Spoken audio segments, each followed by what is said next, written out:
আসসালামু আলাইকুম এভরিওয়ান, কেমন আছেন সবাই? আশা রাখি প্রত্যেকেই ভালো আছেন। তো এই ভিডিওটা মূলত এমএস ওয়ার্ড ডকুমেন্টের ধারাবাহিক ক্লাসের 8 নম্বর ক্লাস। আপনারা যারা পূর্বের ক্লাসের ভিডিওগুলো দেখেননি তারা এই ভিডিওর ডেসক্রিপশন বক্সে পূর্বের ভিডিওগুলোর লিঙ্ক দেওয়া থাকবে, আপনারা চাইলে সেগুলো দেখে নিতে পারেন। তাহলে আজকের ভিডিওতে আমরা হাইপারলিঙ্ক, বুকমার্ক এবং ক্রস রেফারেন্সের কাজগুলো শিখব। তাহলে চলুন ভিডিও শুরু করা যাক। তো শুরুতেই হচ্ছে আমরা হাইপারলিঙ্কের কাজ শিখব। তো হাইপারলিঙ্কের মাধ্যমে আমরা মূলত এমএস ওয়ার্ডের কোনো লেখার সাথে আমাদের কোনো ডকুমেন্টের অথবা কোনো ওয়েবসাইটের লিঙ্ক করতে পারি। তো আমি আপনাদেরকে দেখিয়ে দিচ্ছি। তো ধরুন আমি এই ঢাকা লেখার সাথে আমার কোনো পিসির কোনো ডকুমেন্টের অথবা কোনো ফাইলের যদি লিঙ্ক করাতে চাই, তো এই জন্য হচ্ছে আমি এই ঢাকা লেখাটাকে প্রথমে সিলেক্ট করব। সিলেক্ট করার পর হাইপারলিঙ্ক এই অপশনে ক্লিক করব। ক্লিক করার পর দেখেন কারেন্ট ফোল্ডার আছে। তো এইখান থেকে আমি এখানে ডেস্কটপ এবং ডেস্কটপের নিউ ফোল্ডার এটা হচ্ছে সিলেক্ট করে আমি ওকে করে দিব। তো ওকে করার পর দেখেন এই ঢাকা লেখাটা কিন্তু একটু নীল নীল হয়ে গেছে, অর্থাৎ এই ঢাকা লেখার সাথে আমার পিসির নিউ ফোল্ডার যে ফাইলটার ওটার একটা লিঙ্ক হয়ে গেছে।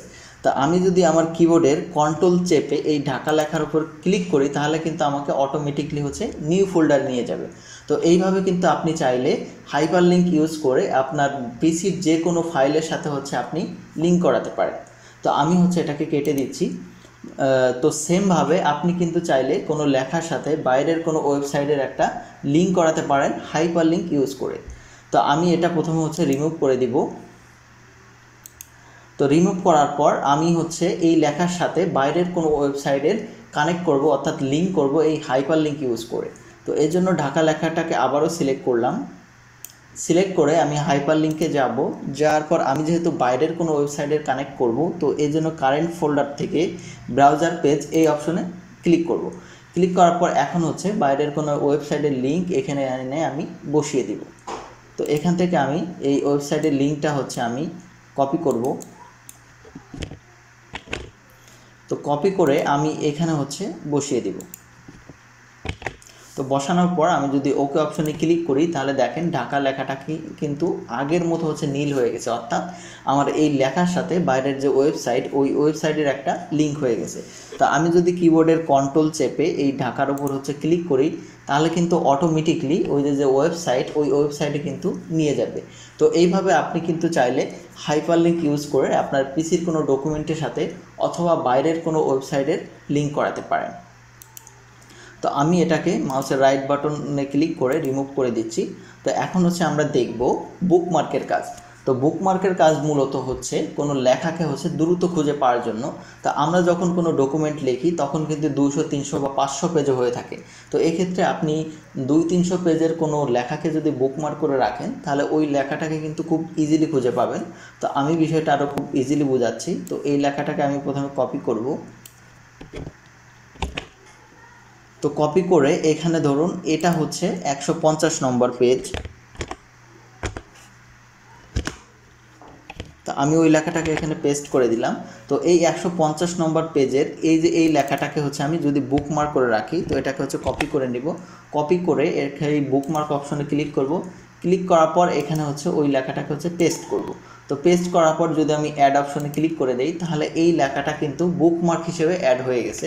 তো আমি যদি এরকম বিভিন্ন পেজের 100 পেজের 150 পেজের এরকম কিছু লেখাকে বুকমার্ক হিসেবে আমি সেট করে দেই তাহলে ওই লেখাগুলোকে বা ওই পেজগুলোকে আমি খুব ইজিলি কিন্তু খুঁজে পাবো। তো আমি যদি এই বুকমার্ক অপশনে আসি, তো আসার পর দেখেন এইটা কিন্তু বুকমার্ক হিসেবে চলে আসছে। তো এটাকে সিলেক্ট করে আমি যদি গো টু অপশনে ক্লিক করি এবং ক্রস করে দেই তাহলে দেখেন এটার উপর কিন্তু হাইলাইট হয়ে গেছে। তো এইভাবে কিন্তু কিছু লেখাকে আপনি বুকমার্ক করে রাখতে পারেন যাতে খুব ইজিলি হচ্ছে সেগুলোকে হচ্ছে খুঁজে পান। তো এখন হচ্ছে আমরা দেখব ক্রস রেফারেন্সের কাজ।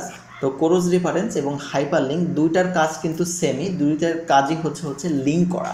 বাট দুটার মধ্যে পার্থক্য হচ্ছে আপনি ক্রস রেফারেন্সের মাধ্যমে আপনার একটা ডকুমেন্টের একটা পেজের সাথে অন্য পেজের হচ্ছে কানেক্ট করতে পারবেন, আর হাইপারলিঙ্কের মাধ্যমে এই ডকুমেন্টের সাথে বাইরের কোনো ওয়েবসাইটের কানেক্ট করতে পারবেন।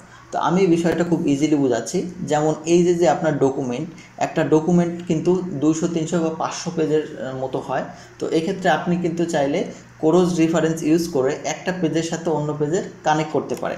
তো আমি দেখাই দিচ্ছি, সাপোজ এই 150 নম্বর পেজের এই লেখাটার সাথে আপনি এই যে বুলেট পয়েন্ট, এই যে লেখা ঢাকা লেখা, এই ঢাকা লেখাটা যদি কানেক্ট করতে চান তাহলে আপনাকে ক্রস রেফারেন্স এই অপশনটা ইউজ করতে হবে। তো আমি দেখাই দিচ্ছি। তো এই ঢাকা এই লেখাটাকে হচ্ছে আমি কপি করব। তো কপি করে এখানে হচ্ছে আমি পেস্ট করে দিব। তো পেস্ট করে আমি যদি এই ঢাকা লেখাটাকে হচ্ছে সিলেক্ট করে এটাকে প্রথমে আমাকে হেডিং করতে হবে। তো এই হেডিং অন এই অপশানে ক্লিক করে দিলাম। ক্লিক করার পর এখন আমি এই ঢাকা লেখার সাথে এই যে লেখাটাকে ক্রস রেফারেন্সের মাধ্যমে হচ্ছে কানেক্ট করব। তো এই জন্য এই ঢাকা লেখাটাকে হচ্ছে সিলেক্ট করব।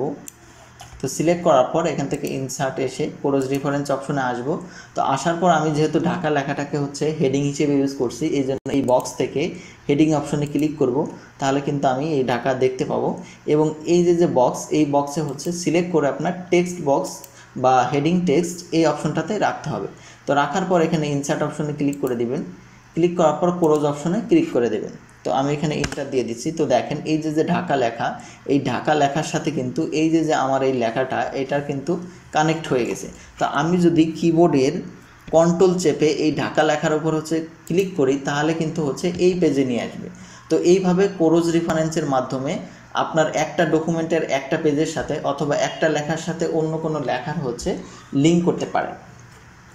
তো এটাই ছিল মূলত ভিডিও। আমি আশা করছি আমার এই ভিডিও দেখে আপনি হাইপার লিঙ্ক, বুকমার্ক এবং ক্রস রেফারেন্সের কাজগুলো শিখতে পারবেন।